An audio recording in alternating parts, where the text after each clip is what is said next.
MP ಚುನಾವಣೆ ಆದ್ಮೇಲೆ ಅವ್ರಿಗೆ ಅರ್ಥ ಆಗಿದೆ ಜನರ ಭಾವನೆ ಏನಿದೆ ಅಂತೇಳಿ.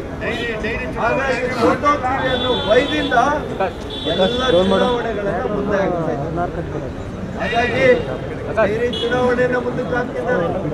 ಇತಿಹಾಸದಲ್ಲಿ ಒಂದು ಸಹಕಾರ ಇಲಾಖೆಯಲ್ಲಿ 5 ವರ್ಷ ಅವಧಿ ಮುಗಿದ ಮೇಲೆ ಸುಮಾರು 1 ವರ್ಷ ಅನಧಿಕೃತವಾಗಿ ಕಾನೂನು ಬಾಹಿರವಾಗಿ ಆಡಳಿತವನ್ನು ಮಾಡ್ತಾ ಇರ್ತಕ್ಕಂಥ ಲಜ್ಜೆಗೆಟ್ಟ ಕಾಂಗ್ರೆಸ್ ಸರ್ಕಾರ ಅಂತಾನೆ ನಾನು ಹೇಳಬೇಕಾಗ್ತದೆ. ಇವ್ರಿಗೆ ಯಾವುದೇ ಪ್ರಜಾಪ್ರಭುತ್ವದಲ್ಲಿ ಸಂವಿಧಾನದಲ್ಲಿ ಇವ್ರಿಗೆ ನಂಬಿಕೆ ಇಲ್ಲ.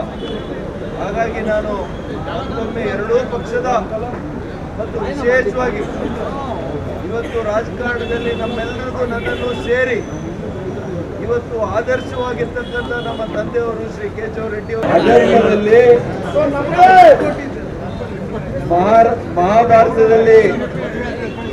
ಮಹಾಭಾರತದಲ್ಲಿ ಹೇಳ್ತಾನೆ ಕೃಷ್ಣ, ಯುದ್ಧ ಮಾಡಿದ್ರು ಕೂಡ ನೀವು ಸೂರ್ಯನ ಮುಳುಗಿದ ಮೇಲೆ ರಾತ್ರಿ ಹೋಗಿ ಯುದ್ಧ ಮಾಡಿದ್ದೀರಲ್ಲ ಅವ್ರ ಮನೆಗೆ ಹೋಗಿ, ನಮ್ಮ ಅಭ್ಯರ್ಥಿನ ಅಪಹರಿಸಿ ನಿಮ್ಮ ಅಭ್ಯರ್ಥಿಯನ್ನ ಮಾಡಿ ನಿಮ್ಮ ಅಭ್ಯರ್ಥಿಯನ್ನ ವಾಪಸ್ ತಗೊಂಡು ಇಂಥ ರಾಜಕಾರಣ ಬೇಕಿತ್ತ?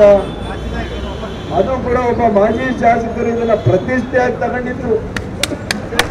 ಪಾಪ ಚಿಂತಾಮಣಿಯಿಂದ ಜಿಲ್ಲಾ ಉಸ್ತುವಾರಿ ಸಚಿವರು ಅವ್ರ ಮನೆ ಭೇಟಿ ಕೊಟ್ಟು ಅವರಿಗೆ ಆಸೆ ಆಮಿಷಗಳು ಬೆದರಿಕೆಗಳು ಎಲ್ಲ ರೀತಿಯಲ್ಲಿ ಮಾಡಿ ಇವತ್ತು ಪಾಪ ಅವ್ರೇನೋ ತಿಳ್ಕೊಂಡ್ಬಿಟ್ಟಿದ್ರು ಚಿಕ್ಕಬಳ್ಳಾಪುರ ಅಂದ್ರೆ ಚಿಕ್ಕಬಳ್ಳಾಪುರ ಅಷ್ಟು ಸುಲಭ ಅಲ್ಲ. MC ಸುಧಾಕರ್ ಅವರೇ, ನಿಮ್ಗೆ ಯಾರೋ ಪಟ್ಟಂಗಿಗಳು 1-2-3 ನನ್ನ ಹತ್ರ ಲಾಭ ತಗೊಂಡು ನಿಮ್ಮ ಹತ್ರ ಬಂದವರಲ್ಲ, ಅವರಿಂದ ಆಗ್ಬಿಡುತ್ತೆ ಅಂತಲ್ಲ, ಅವರು ಲಾಭ ಮಾಡ್ಕೊಳಕ್ ಬಂದಿರುವಂತ ದಲ್ಲಾಳಿಗಳು ನಿಮ್ಮ ಹತ್ರ ಬಂದಿರೋದು, ರಾಜಕಾರಣಿಗಳಲ್ಲ. ನಿಮ್ಮ ಪೊಲೀಸ್ನವರು ನಿಮ್ಮ ಅಧಿಕಾರಿಗಳ ಮಧ್ಯೆ ಲಾಭ ಮಾಡ್ಕೊಳ್ಳುವಂತ ದಲ್ಲಾಳಿಗಳ ಜೊತೆಯಲ್ಲಿ ಇಟ್ಕೊಂಡಿದ್ದೀರಾ.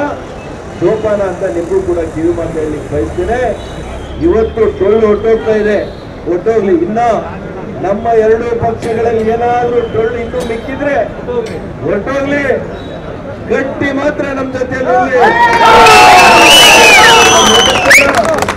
ನ್ಯಾಯದಿಂದ ಎದುರಿಸೋಣ, ಧೈರ್ಯದಿಂದ ಎದುರಿಸೋಣ, ಧರ್ಮದಿಂದ ಎದುರಿಸೋಣ ಅಂತ ಈ ಸಂದರ್ಭದಲ್ಲಿ ಎಲ್ರಿಗೂ ಹೇಳಿ